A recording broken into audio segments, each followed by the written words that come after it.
함께 읽습니다.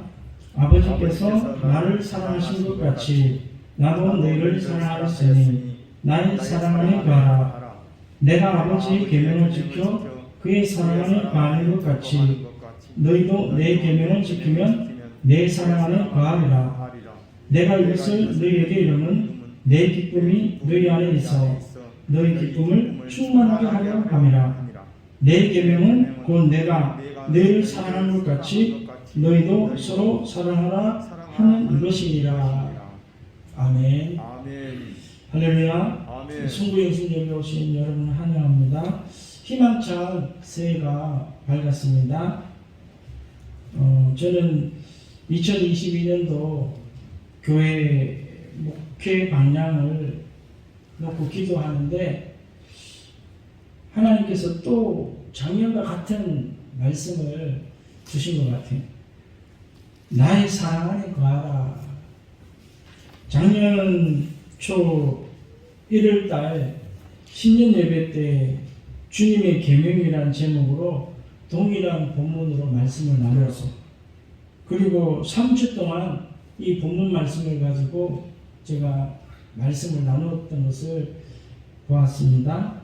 근데 또 올해도 동일한 말씀, 그래서 좀 다른 각도에서 이렇게 또 하나님이 주신 감동을 여러분과 나누기를 원합니다. 아멘.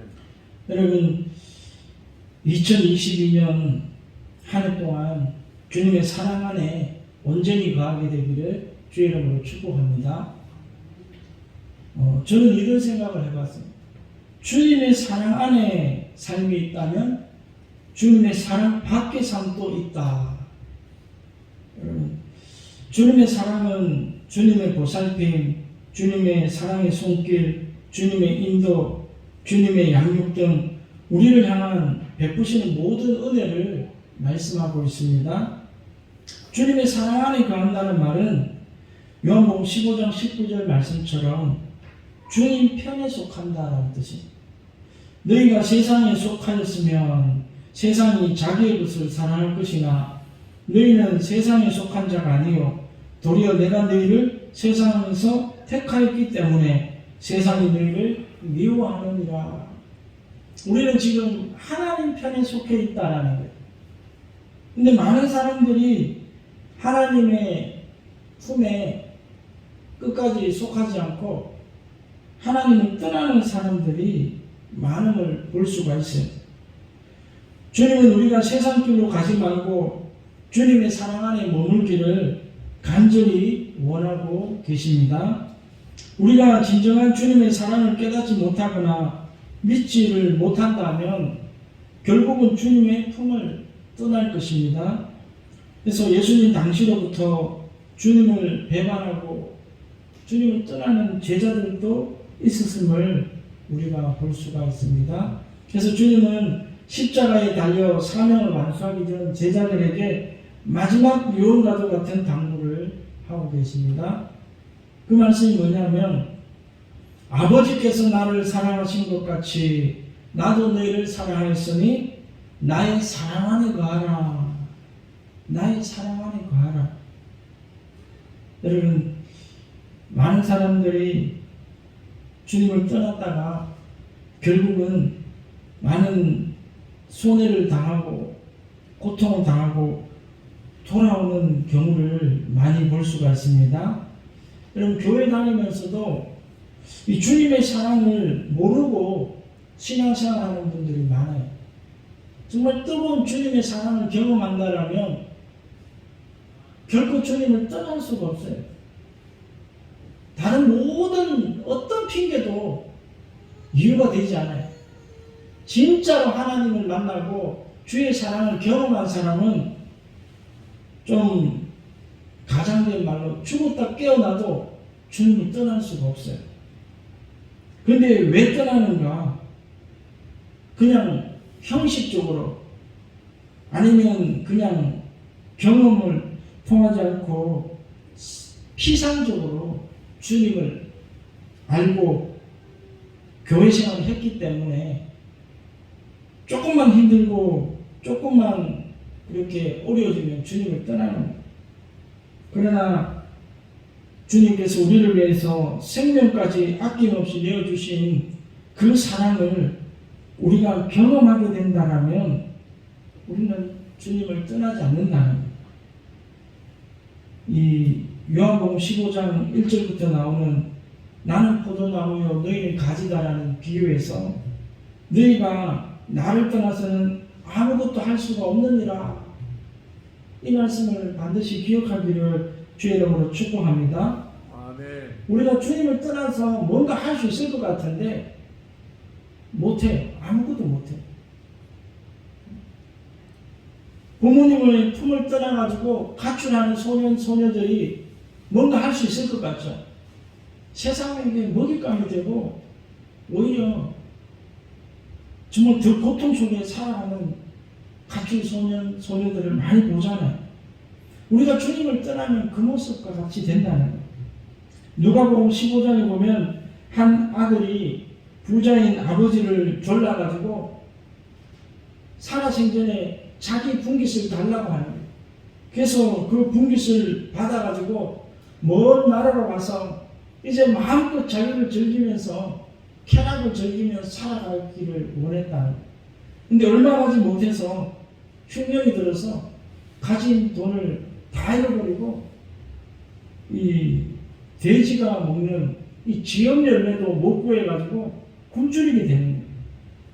그래서 이 아버지를 떠나면 이렇게 고생하는구나 깨닫기까지는 얼마 시간이 걸리지 않았다는 거예요. 우리 아버지 집에 얼마나 먹을 게 많고 품꾼들도 그렇게 풍족하게 먹는다. 그래서 뒤늦게서 아버지의 사랑을 깨닫고 돌아오는 비유를 우리가 알고 있습니다. 그래서 여러분 어떻게 하든지 주님 품에 붙어 있기를 주의 이름으로 축복합니다. 아멘. 옛날에 어떤 권사님의 간증을 들었어요. 이 권사님은 뭐 우리나라 대부분 성도님들이 그렇듯이 불교 신자였어요.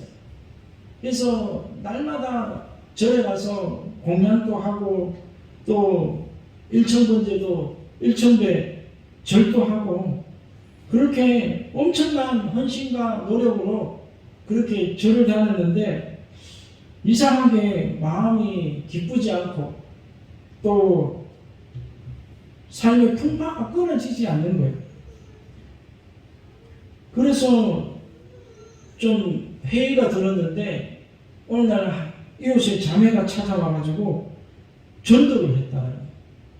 그래서 그 전도를 받고 교회를 나가게 됐는데 별 할 일 없이 그냥 예배 시간에 앉아만 있다고 왔다는 거예요. 목사님 말씀을 들어도 처음엔 무슨 말씀인지 모르겠고 그래도 왔다 갔다 하면서 주일날도 가고 전도한 장에 따라가지고 수요일날도 가고 또 금요일날도 가고 그런데 어느 날 갑자기 마음에 하나님을 나에게 보여주시면 내가 하나님을 믿겠습니다 라는 그 고백이 나오더라는 거예요. 그래서 이제 수요 예배도 그 기도 금요 예배 가서도 또 하나님 보여달라고 때를 쓰고 새벽 기도까지 나와가지고도 하나님 보여달라고 원래 안으로 안 보여주시면 다시 절로 가겠다고 그렇게 땡깡을 쓰다시피 기도를 했다는 거예요. 근데 어느 날 기도하는데 비몽사몽간에 한상으로 흰 옷을 입고 오시는 예수님을 보았다는 거예요. 그 흰 옷이 너무 밝아가지고 빛이 너무 강해가지고 눈을 볼 수가 없어가지고 밑으로 보는데 예수님의 발이 보이더라는 거예요. 예수님의 발이 보이는데 거기에 못자국이 선명하게 보이더라는 거예요. 갑자기 온몸이 떨리면서 입에서 뜨거운 기도가 나오기 시작하고 예수님 발을 보여주신 것을 감사드리고 내가 평생 동안 주님을 변함없이 섬기겠습니다. 그 고백이 나옵니다. 그 이후에 이분은 집사님이 되고 권사님이 되었다는 그래서 그 권사님의 감정은 뭐냐면 나는 아무것도 몰랐지만 그냥 교회에 그냥 붙어 있었는 것밖에 없다래. 교회 예배 시간에 왔다 갔다 하는 것밖에 없다라는. 그런데 어느 날 은혜를 주시고 깨닫게 해주시고 복을 주셨다라는. 그래서 예수님께 안 붙어 있어서 복을 못 받지, 붙어 있으면, 붙어 있기만 하면 저절로 은혜가 임하고 복이 오더라는.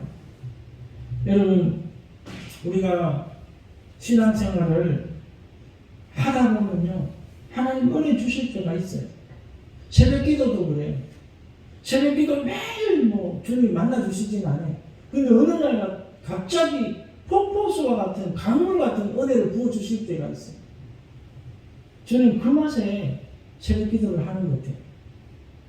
여러분, 주님께 붙어 있기를 주의로 축복합니다. 치즈를 쫓아 가시를 맺는 것 같이 반드시 열매를 맺게 되어 있어요. 두 번째 우리가 살펴볼 것은 주님의 사랑 안에 거하는 방법이 무엇이냐. 10절 보면 내가 아버지의 계명을 지켜 그의 사랑 안에 거하는 것 같이 너희도 내 계명을 지키면 내 사랑 안에 거하리라. 여러분, 우리가 주님 안에 거한다는 것은 주님의 말씀 안에 거한다는 거예요. 말씀을 살아내는 게 주님 안에 있는 거예요. 그러면 주님의 계명이 뭔가? 한마디로 말하면 요한복음 13장 34절에 새 계명을 주노니 서로 사랑하라. 내가 너희를 사랑하는 것 같이 너희도 서로 사랑하라. 모든 율법을 한마디로 말하면 뭐냐? 사랑하라는 거예요. 사랑하면 모든 율법을 완성하는 거예요. 여러분, 교회 와서 누가 큰 자일까요? 누가 큰 자냐면 사랑이 많은 자가 큰 자예요. 교회는 섬김을 받고 사랑을 받기 위한 곳이 아니라 우리가 주께 사랑을 받았다라면 주께 받은 은혜와 사랑을 서로 베풀고 나누고 섬기기 위해 모이는 사랑의 공동체가 되어야 할 줄 믿습니다. 그래서 사랑을 받으려고 하면 그 공동체가 깨어져요. 그런데 사랑을 주려고 마음먹으면 그 공동체는 세워져 갈 수가 있다는. 성숙한 성도가 누구냐? 바로 섬기는 사람, 사랑을 나누는 사람이 큰 자고 성숙한 성도임을 성경은 말하고 있습니다. 그래서 제가 늘 말씀드리는 게 가장 우선순위가 뭐냐? 내가 먼저 주님의 사랑을 받는 거예요. 여러분, 주님의 사랑을 받지 못하고 그냥 이론적으로 형식적으로 신앙생활 하지 마세요. 오히려 그 공동체를 다 깨트리는 거예요. 잘하는 것 같지만 잘하는 게 하나도 없어요. 이론적으로 얼마나 똑똑하고 합리적이고 지혜로운데 그게 공동체를 깨트리는 거예요. 그런 사랑이 아니라 정말 주님의 십자가 사랑을 경험하고 그 사랑 때문에 내가 눈물 콧물 다 흘리면서 진정으로 회개해 본 사람만이 그 사랑을 나눌 수가 있어요. 여러분, 우리가 주의 사랑을 실천하기 위해서 먼저 주님의 사랑을 받으려고 노력하기를 주의라고 축복합니다. 여러분, 진정으로 회개한 성도가 우리 교회에 있어야 돼요. 진정으로 회개한 성도가 없이 그냥 이론적으로 논리적으로 이런 식으로 해서는 교회가 차갑기만 차갑지 따뜻하지가 않아요. 우리 교회가 따뜻한 교회가 되기를 주의라고 축복합니다. 아멘.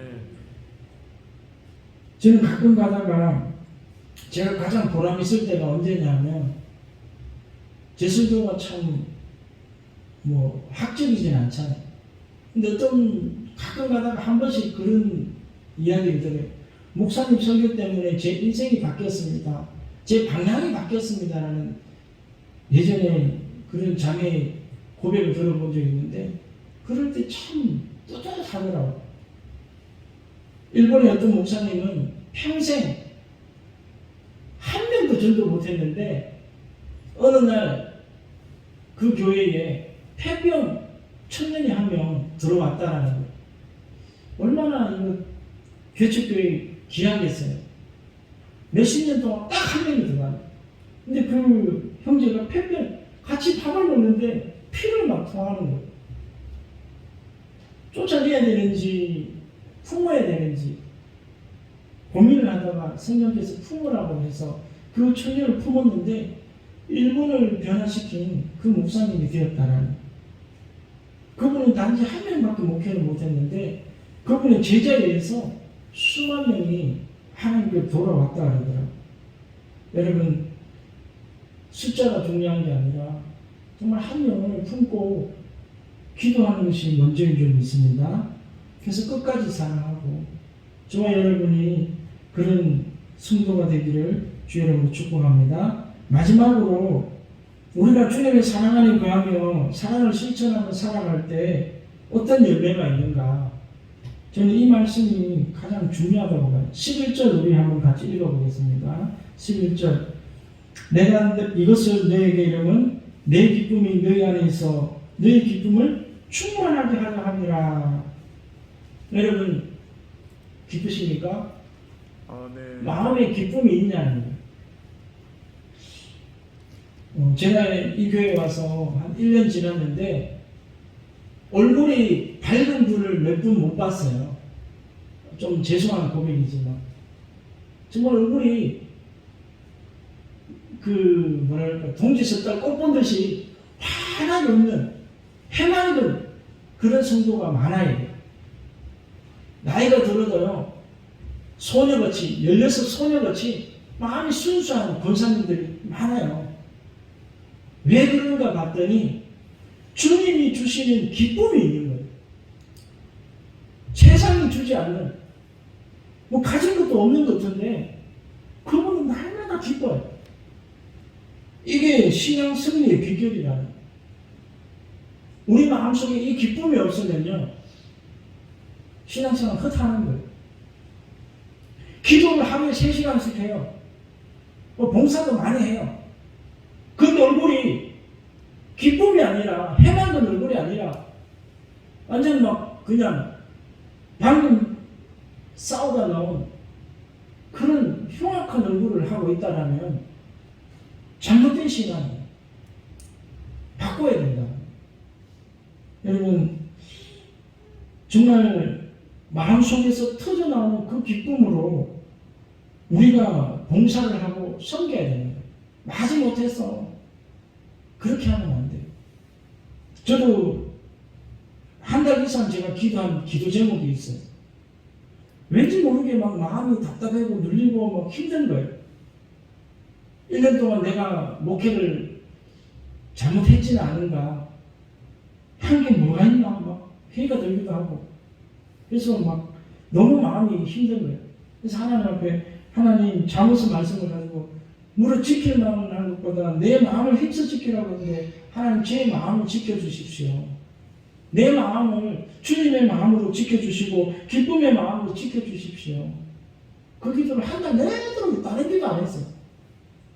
너무 내가 마음이 기쁘지 않은데 목회를 한다? 성도들도 기쁘지 않을 거예요. 그래서 이창수 목사님 그런 말씀을 하시더라고요.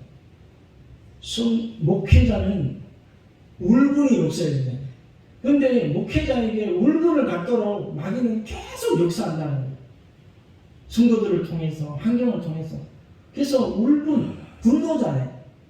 이 강대상에서 사랑의 설교를 해야 되는데 많은 목회자들이 강대상에서 울분을 토해내는 설교를 한다는 거예요. 여러분 기쁨의 사랑의 설교를 듣고 싶어요? 울분, 분노의 설교를 듣고 싶어요? 어떤 설교를 듣고 싶으세요, 여러분? 사랑의 말씀입니다. 예. 목회잖아요. 기쁨이 있어요. 그것을 위해서 여러분 기도를 해주시고 관심을 가져주셔야 돼요. 그래서 여러분 기쁨은 모든 것을 이길 수가 있어요. 이 사도 바울, 주님을 가장 뜨겁게 사랑했던 사도 바울이 고백한 고백을 보면 고린도서 5장 13절 우리가 만일 미쳤어도 하나님을 위한 것이요 정신이 온전하여도 너희를 위한 것이니 그리스도의 사랑이 우리를 강권하시는도다. 우리가 생각하는데 한 사람이 모든 사람을 대신하여 죽었은즉 모든 사람이 죽은 것이라. 사도 바울은 온 아시아와 유럽을 발로 밟고 다니면서 복음을 전했어요. 강도의 위협도 당하고 배고픔도 당하고 매맞음도 당하고 많은 사람들이 미쳤다고 그랬어요. 그런데 그가 고백하기를 나는 미친 것이 아니라 그리스도의 사랑에 온전히 붙잡혀 버렸다. 그리스도의 사랑이 나를 강권해서 지금 이것을 하고 있다라는 거예요. 이게 봉사의 본질이에요. 신앙생활의 본질이라는 거예요. 내가 왜 목회를 하는가? 내가 왜 이 일을 하는가? 그리스도의 사랑 때문에 안 하고는 베길 수가 없다라는 거예요.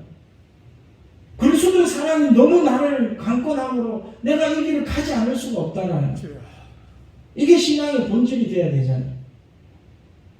여러분, 예수님은 이제 불과 몇 시간 후면 십자가에서 그 끔찍한 고통과 사형을 당해야 되는 그런 환경에 놓여 있어요. 그런데 주님은 그 십자가의 공포가 하나님이 주신 그 사랑과 그 기쁨으로 말미암아 그 공포와 그 저주를 이길 수 있었다라는 거예요. 여러분, 우리 가운데 세상이 줄 수 없는 주님이 주시는 평안과 기쁨이 충만하기를 주의 이름으로 축복합니다. 아멘. 기쁘게 하는 사람을 이길 사람이 없어요. 즐기는 사람을 이길 사람이 없다 그러더라고요. 무슨 일을 해도 기쁨으로 즐기면서 해야 돼요. 시편 4편 7절에 보면 주께서 내 마음에 두신 기쁨은 그들의 곡식과 새 포도주가 풍성할 때보다 더하리이다. 이 다윗이 고백을 하잖아요. 세상에 온갖 보화와 새 포도주 그런 것보다 하나님이 주신 기쁨이 더 뛰어나다. 여러분, 말씀을 맺기를 원합니다. 주님이 주시는 사랑으로 말미암아 저와 여러분 마음속에 기쁨이 충만할 때 이 세상의 모든 것보다 더 기쁘고 이것이 진짜 행복이고 우리가 살아가는 이유예요. 그리고 아무리 힘들고 어렵고 다른 고난이 있다 할지라도 그것을 이겨낼 수 있는 것은 그리스도의 사랑이 우리를 강건하는 것인 줄 믿습니다. 아멘. 정말 우리가 봉사하고 교회를 섬길 때 무슨 일을 하더라도 정말 그리스도의 사랑이 우리를 이끌고 가게 되기를 간절히 축복합니다. 아멘. 그래서 오늘 9절 말씀, 아버지께서 나를 사랑하는 것 같이 나도 너희를 사랑하였으니 나의 사랑 안에 거하라. 나의 기쁨 안에 거하라. 여러분, 이 기쁨이 강물처럼 저와 여러분 가운데 차고 넘치기를 간절히 축복합니다.